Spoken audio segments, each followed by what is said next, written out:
చిన్న విషయం ఏంటంటే మొన్న 1 year సెలబ్రేషన్స్ చేసుకున్నారు కదా. నేను కూడా as a young political aspirant ఒక 6 సర్వేలు తీయించాను. 175లో ఆయన 11 నెగ్గితే వీళ్ళు 164 నెగ్గారు కదా.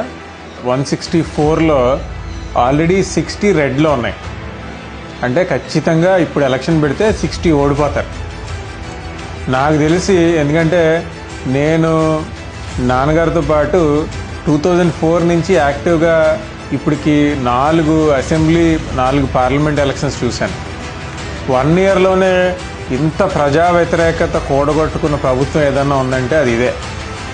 కాబట్టి ఇప్పుడు కన్నా ఆ రీల్స్ చేసుకోవడం, ఆ వీడియోలు చేసుకోవడం, సోషల్ మీడియాలో లైకుల కోసం వాటి కోసం చేయకుండా కూటమి ప్రభుత్వ నేతలు చంద్రబాబు నాయుడు గారు కానీ, పవన్ కళ్యాణ్ గారు కానీ, లోకేష్ గారు కానీ పాలసీ మేకింగ్ మీద, ఫ్రేమ్వర్క్స్ మీద కాన్సన్ట్రేట్ చేసి ఇలాగా ఎలక్షన్కి ముందు మీరు చాలామందిని కలిసి చాలా ఫేక్ ప్రామిస్లు ఇచ్చేసారు.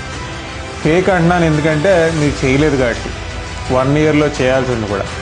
కాబట్టి అది చేసి చూపిస్తే కనుక అప్పుడు ప్రజాదరణ పొందుతారు. ఏ నాయకుడైనా అది ఎవరైనా కానివ్వండి, ప్రజాదరణ పొందితేనే పదవిలో ఉంటాడు.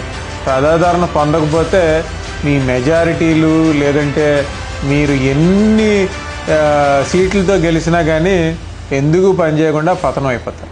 అది మటుకు ప్రతి ఒక్కరూ గుర్తుపెట్టుకోవాలి.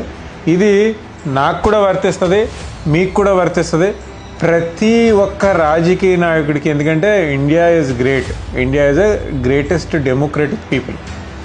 కాబట్టి ఇది ఇండియా రన్స్ ఆన్ డెమోక్రసీ.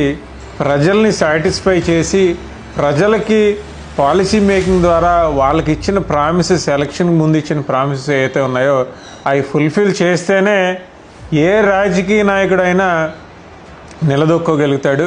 అది ఆలోచించమని ఈ కూటమి ప్రభుత్వ నేతలకి చెప్తున్నా. Thank you.